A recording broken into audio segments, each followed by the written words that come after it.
यादृच्छ यद्विकारी यदच्छयत् सचयो यत्प्रभावश्च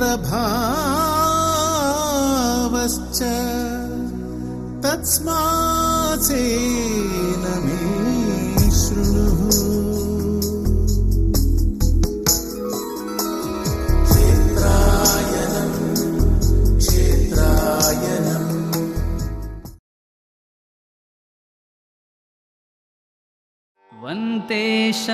കേരളത്തിലെ പേരുകേട്ട പ്രാചീന ക്ഷേത്രങ്ങളിൽ ചരിത്രപരവും സാംസ്കാരികവുമായ പ്രത്യേകതകൾ ഏറെയുള്ള വിശ്വാസ കേന്ദ്രമാണ് തിരുവഞ്ചിക്കുളം ശ്രീ മഹാദേവ ക്ഷേത്രം.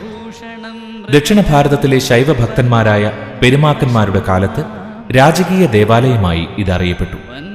മുസരിസ് എന്നും മഹോദയപുരമെന്നും കോടിലിംഗപുരമെന്നുമൊക്കെ അറിയപ്പെടുന്ന കൊടുങ്ങല്ലൂർ കേന്ദ്രമാക്കി ഭരണം നടത്തിയിരുന്ന പെരുമാക്കന്മാരിൽ ചിദംബര നടരാജന്റെ ഉപാസകനായിരുന്ന ചേരമാൻ പെരുമാളിന്റെ കാലത്ത് ഈ ക്ഷേത്രം നിർമ്മിക്കപ്പെട്ടുവെന്ന് ചരിത്രം രേഖപ്പെടുത്തുന്നു.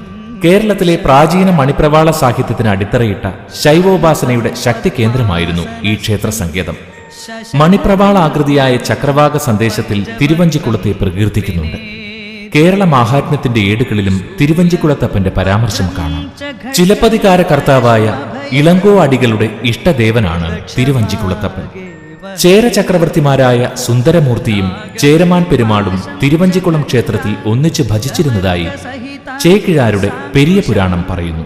കേരളത്തിലെ ശൈവാരാധന വൈപുല്യത്തിന്റെ പ്രതീകം പോലെ നിരവധി ശിവഭേദമൂർത്തികളോടുകൂടി സപരിവ്രതനായി വാഴുന്ന തിരുവഞ്ചിക്കുളത്തപ്പന്റെ ആസ്ഥാന കേന്ദ്രം ഭാരതദേശത്തിന്റെ ഒരു പൈതൃക കേന്ദ്രം കൂടിയാണ്.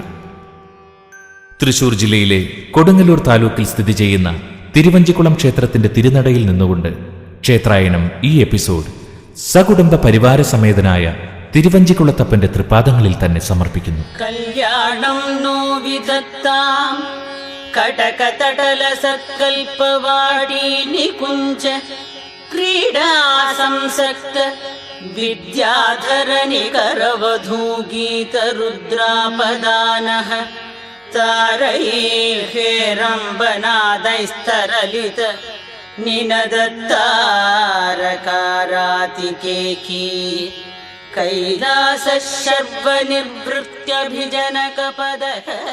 അറിയപ്പെടുന്ന ചരിത്രത്തിന് പിന്നിലെ ആഴമേറിയ ഭൂതകാല സ്മൃതികളിൽ തെളിയുന്ന ഐതിഹ്യ കഥകൾ തിരുവഞ്ചിക്കുളത്തപ്പന്റെ തിരുവവതാരത്തിന്റെ നാന്തകമാണ്. ഭാർഗവരാമനാൽ പ്രതിഷ്ഠ ചെയ്ത 108 ശിവാലയങ്ങളിൽ പ്രധാനമാണ് തിരുവഞ്ചിക്കുളം ക്ഷേത്രം എന്നത് പ്രശസ്തമാണ്.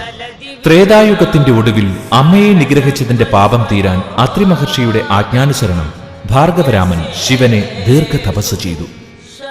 താപസ സഞ്ചാരിയായ ഭാർഗവരാമന് പശ്ചിമതീരത്തെ തിരുവഞ്ചിക്കുളത്ത് വെച്ച് പുത്രകളത്ര ഭാവത്തോടെ ഭഗവാൻ ദർശനമരുളി. ദർശനം ചെയ്ത ശ്രീ മഹാദേവൻ പൂർണ്ണ രൂപത്തോടെ സ്വയംഭൂവായി ഉയർന്നു വരികയും അതേ തുടർന്ന് രാജാധിരാജാക്കന്മാരും നാഗദൈവങ്ങളും അതിനെ ആരാധിച്ചു വരികയും ചെയ്തു. സഹസ്രാബ്ദങ്ങൾക്ക് ശേഷം ചേര രാജാവായ ചേരമാൻ പെരുമാൾക്ക് ഈ വിഗ്രഹത്തെപ്പറ്റി സ്വപ്ന ദർശനം ലഭിക്കുകയും അദ്ദേഹം തിരുവഞ്ചിക്കുളം സന്ദർശിച്ച് ചിദംബരം ക്ഷേത്ര മാതൃകയിൽ അവിടെ ഒരു ദേവാലയം നിർമ്മിച്ച് അവിടെ പരദേവരായി തിരുവഞ്ചിക്കുളത്തപ്പനെ സങ്കല്പിച്ച് പൂജാദികൾ തുടങ്ങി. ഉമാമഹേശ്വര ഭാവത്തിലുള്ള സ്വയംഭൂ വിഗ്രഹമായതിനാൽ മഹാദേവന്റെ പുത്രന്മാരെയും ഇവിടെ പ്രതിഷ്ഠിക്കുകയുണ്ടായി. ഇതുകൂടാതെ വൈവിധ്യമാർന്ന ശിവഭാവങ്ങൾ ഒട്ടനവധി ഓരോ ദിക്കുകളുടെയും സംരക്ഷകരായി വാഴിക്കുകയും ചെയ്തു.